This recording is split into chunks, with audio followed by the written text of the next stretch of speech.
জুলাই সনদের চূড়ান্ত খসড়া অতি দ্রুত রাজনৈতিক দলগুলোর কাছে পৌঁছে দেওয়া হবে এবং আলাপ আলোচনার মাধ্যমে তা স্বাক্ষরের বিষয়ে সিদ্ধান্ত নেওয়া হবে বলে জানিয়েছেন ঐকমত্য কমিশনের সহসভাপতি ডক্টর আলী রিয়াজ। বৃহস্পতিবার জাতীয় ঐকমত্য কমিশনের বৈঠকের সূচনা বক্তব্যে এসব কথা বলেন তিনি।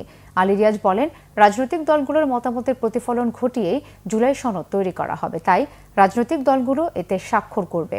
এর মধ্যে 13টি বিষয় ঐকমত্যে পৌঁছানো সম্ভব হয়েছে জানিয়ে তিনি আরও বলেন, যেসব বিষয়ে ঐকমত্য প্রতিষ্ঠা হয়েছে তা বাস্তবায়নের দায়িত্ব রাজনৈতিক নেতৃত্বের। ঐকমত্য কমিশন সেখানে অনুঘটকের কাজ করবে।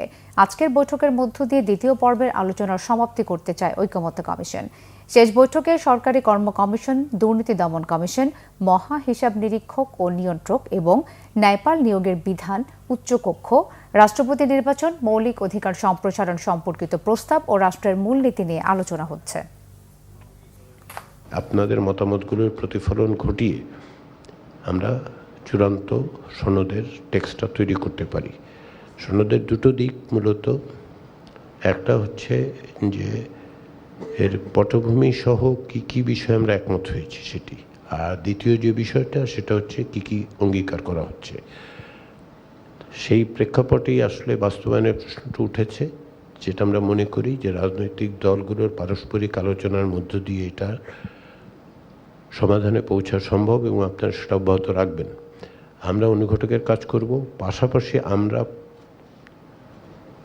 আনুষ্ঠানিক এবং অনানুষ্ঠানিক যোগাযোগের বাইরেও পরবর্তী সময় যতটা সম্ভব দ্রুততার সঙ্গেই আমরা এই বিষয়গুলো আলোচনার জন্য আপনাদের সাথে আবার মিলিত হব।